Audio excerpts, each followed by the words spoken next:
So hello guys, this is hashtag make you trader 90 days challenge का day 14, जिसमें हम बात करने वाले हैं पॉइंट ऑफ इंटरेस्ट की। ये हमारा सेकेंड लास्ट टॉपिक है एसएमसी का। ठीक है, तो चलिए स्टार्ट करते हैं। सबसे पहले समझते हैं कि पॉइंट ऑफ इंटरेस्ट होता क्या है। देखिए, मोस्टली ट्रेडर्स ऑर्डर ब्लॉक को पॉइंट ऑफ इंटरेस्ट समझते हैं, विच इज लगभग ठीक है but not proper correct. Why? See, सिर्फ ऑर्डर ब्लॉक एक रिफाइंड वर्जन होता है एंट्री का। पॉइंट ऑफ इंटरेस्ट मींस हर वो जगह जहां पे हम प्लान कर सकते हैं अपनी सेलिंग और बाइंग के लिए, एंड वो एक ऑर्डर फ्लो भी हो सकता है, एक एफवीजी भी हो सकता है और एक ऑर्डर ब्लॉक भी हो सकता है। बट इसके साथ साथ दो और चीजें भी है, ठीक है, बट हम लोग बहुत स्पेसिफिक रखेंगे बिकॉज सी, जितना आप ज्यादा मार्केट में चीजों को सीखते जाओगे उतना आप ज्यादा कंफ्यूज होते जाओगे। वाई? बिकॉज वो आपको डेली कुछ ना कुछ नई स्ट्रैटेजी बताते रहेंगे बताते रहेंगे बताते रहेंगे, and you will be like आज इसको ट्राई कर लेते हैं, कल उसको ट्राई कर लेते हैं, जिसकी वजह से आप एक स्पेसिफिक स्ट्रैटेजी को बिल्ड अप नहीं कर पाओगे। ठीक है, तो हम इसीलिए इतना ज्यादा हर चीज को नहीं समझेंगे। ठीक है, हमें सिर्फ उतना समझना है जो हमें मार्केट में पैसा कमा के दे। Not everything is important, right? ठीक है, तो अब बात करते हैं हम फिलहाल के लिए दो तरीके की एंट्रीज की, जो कि ऑर्डर ब्लॉक के बेसिस पे होती है, राइट? और अभी हम इसको समझने वाले एक डाउन ट्रेंड में। ठीक है, तो डाउन ट्रेंड में डाउन ट्रेंड क्या होता है? जब market lower high and lower लो बनाता है, राइट?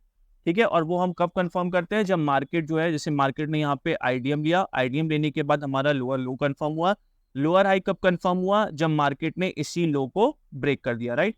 ठीक है, उसके बाद सेम वे मार्केट ने यहाँ इंड्यूसमेंट बनाया था, हमारे इस लोअर लो ने इसको लिया as an IDM, and then market start falling और मार्केट ने हमने स्ट्रक्चर को कर दिया ब्रेक, राइट? ठीक है, सेम वे नेक्स्ट बार भी यही हुआ, लोअर लो यहाँ कंफर्म हुआ, लोअर हाई यहाँ कंफर्म हुआ। ठीक है, अच्छा, अब इस केस में हमारी दो तरीके की सप्लाई क्रिएट होती है डाउन ट्रेंड में। ठीक है, डाउन ट्रेंड में सप्लाई क्रिएट होती है, अप ट्रेंड में डिमांड क्रिएट होती है। तो दो तरीके की जो सप्लाई क्रिएट होती है, एक होती है एक्सट्रीम, ठीक है, एक होती है एक्सट्रीम, ठीक है, एक होती है एक्सट्रीम, ठीक है, जो कि सबसे जहां से मूवमेंट चालू होता है वहां पे बनती है। ठीक है, दूसरी क्या होती है? दूसरी होती है डिसीजनल। ठीक है, दूसरी होती है डिसीजनल सप्लाई, राइट?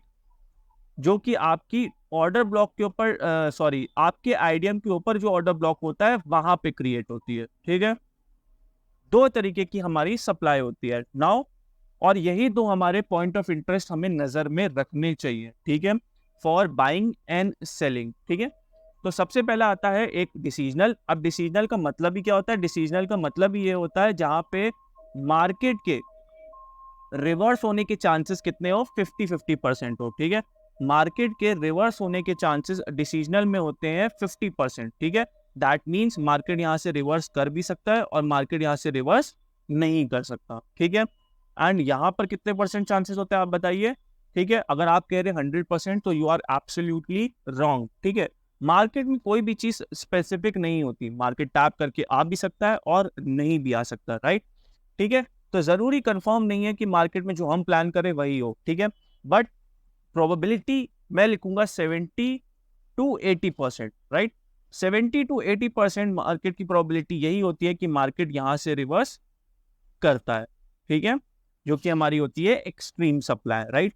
तो अब हर केस में यही होता है। ठीक है, जैसे इस केस में भी अगर आप ध्यान से देखेंगे तो ये हमारी डिसीजनल थी, मार्केट ने यहां से रिवर्स किया जिस तरीके का मैंने अभी बनाया फिलहाल। ठीक है, इस केस में मार्केट ने क्या किया है? इस केस में मार्केट एक्सट्रीम से टैप होके रिवर्स कर रही है। तो दो तरीके की सप्लाई या डिमांड पे हमें नजर रखनी पड़ती है। एक होती है हमारी एक्सट्रीम, जहां से मार्केट के रिवर्स होने के चांसेस 70-80% रहते हैं, एंड दूसरी होती है हमारी डिसीजनल, जहां से मार्केट के रिवर्स होने के चांसेस 50% रहते हैं। ठीक है, इन्हीं दो पे आप नजर रखेंगे। ठीक है, for your buying as well as for your selling.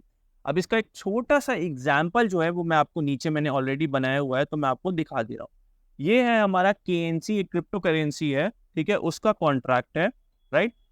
ठीक है, इसमें मैं आपको एक चीज समझाता हूँ। देखो, मार्केट में मैं आपको पूरा ये एक हमारा क्या कंफर्म हुआ? लोअर लो कंफर्म हुआ मार्केट ने जब आईडीएम लिया। आईडीएम लेने के बाद मार्केट ने यहाँ से गिरना चालू किया इस ऑर्डर फ्लो के आसपास टैप करके। ठीक है, अच्छा, रिमेंबर दिस, जब भी मैंने ऊपर कोई भी चीज बताई है मैंने ये नहीं बोला कि हर चीज 100% काम करती है। ठीक है, तो don't take it that seriously चीज़ों को, ठीक है। मार्केट में आईडीएम यहाँ था, यहाँ से मार्केट ने कोई रिएक्शन नहीं दिया, मार्केट थोड़ा ऊपर गया, थोड़ा ऊपर करने के बाद मार्केट ने यहाँ पे ब्रेक किया। ब्रेक करने के बाद मार्केट ने एक आईडीएम यहाँ बनाया, एक यहाँ पे बनाया था, लेकिन मार्केट ने यहाँ पे सिंगल लैग मूव कर दिया, तो हमारा लोअर लो यहाँ कंफर्म हुआ। उस लोअर लो के लिए जो हमारा आईडीएम था वो कहाँ पर था, यहाँ पर बना हुआ था। अच्छा, अब मार्केट ने आईडीएम के ऊपर एक सप्लाई ये थी, ठीक है, इसको हम बोलते हैं डिसीजनल सप्लाई, राइट, ठीक है। मार्केट के ऊपर ये जो सप्लाई थी इसको हम बोलते हैं डिसीजनल सप्लाई, ठीक है। तो मार्केट ने क्या किया, मार्केट ने इस डिसीजनल सप्लाई को टैप किया है एंड रिएक्शन भी दिया है, ठीक है। तो बट ये रिएक्शन अभी फिलहाल के लिए फेल हो रहा है, ठीक है। तो अब हम सेकंड कहाँ के लिए देखेंगे मार्केट जा सकता है, इस एक्सट्रीम सप्लाई के लिए। ये हमारी एक्सट्रीम सप्लाई, ठीक है, ये हमारी एक्सट्रीम सप्लाई, ओके। ये दो तरीके की सप्लाई मार्केट में होती है, ठीक है, जिसको मैं टारगेट कर रहा हूँ। आई एम नॉट सेइंग कि और नहीं होती, और बहुत सी चीजें होती हैं जो कि हम आगे वाले लेक्चर्स में पढ़ेंगे, डोंट वरी। फिलहाल के लिए एज अ बिगनर्स आपको क्या चीज लर्न करने की जरूरत है कि कहाँ कहाँ आप एज अ स्टार्टिंग अपनी एसएमसी में अगर करना चाह रहे तो आप कहाँ कहाँ प्लान कर सकते हैं खरीदने या बेचने के लिए, ठीक है। तो यू कैन सी, अच्छा अब आपको लग रहा है कि यहाँ पे तो मार्केट ने रिवर्स करा नहीं, यहाँ पे बेचना बेकार है, ऐसा नहीं है। सी, इफ यू कैन सी, अगर मैं होता, मैं लोअर टाइम फ्रेम में यहाँ पे स्विच करता एंड उसके बाद मार्केट में इस चीज को, इस इतने ही मूवमेंट को कैप्चर करने का ट्राई करता। ये पूरा तो मुझे भी पता है मैं नहीं करता कैप्चर, बट एटलीस्ट मैं इसको, इतनी जो लिक्विडिटी यहाँ पे बनी थी, इतने पॉइंट को मैं कैप्चर करता, which is also very good. 1.89% is good, ठीक है। कहाँ तक टारगेट करता, यहाँ तक। ये जो आप लिक्विडिटी देख रहे हैं यहाँ तक, इसको हम क्या बोलते हैं, इक्वल लो की लिक्विडिटी, ठीक है। यहाँ तक के लिए I would have plan to sell, right. कहाँ पे, मैं 1 मिनट में स्विच कर रहा और अपने एंट्री मॉड्यूल को ढूंढते हुए, वो एंट्री मॉड्यूल जो हम नेक्स्ट लेक्चर में पढ़ने वाले, उसको स्पॉट करते हुए मैं यहाँ से प्लान करता सेलिंग का, और यहाँ तक के लिए, ठीक है। ये है हमारा इक्वल लो तक का, ठीक है। और उसके बाद अभी फिलहाल के लिए, अब उसके बाद क्या हो रहा है, मार्केट फेल कर रहा है इस सप्लाई को। अब मार्केट जब फेल कर रहा है इस सप्लाई को, तो हम एक मार्केट को ऊपर जाता हुआ देख सकते हैं यहाँ तक के लिए, ठीक है। एंड मार्केट जब यहाँ टैप करेगा तो then we'll plan to sell, ठीक है। एक सेकेंड, कैसे, ठीक है, मार्केट को थोड़ा हम लोग ट्राई करेंगे कि मार्केट ऐसे जाए, ठीक है। और मार्केट जब हायर टाइम फ्रेम पे, यहाँ पे जैसे हमारे 15 मिनट में टैप करेगा, तब हम लोअर टाइम फ्रेम में स्विच करके यहाँ पे एक एंट्री बना सकते हैं, कहाँ के लिए, नीचे के लिए, ठीक है। तो जो लॉन्ग ट्रेड मिलती है वो हम हमेशा एक्सट्रीम से ज़्यादातर स्पॉट करते हैं, और जो शॉर्ट ट्रेड्स होती है उसके लिए हम डिसीजनल सप्लाई को यूज़ कर सकते हैं, राइट।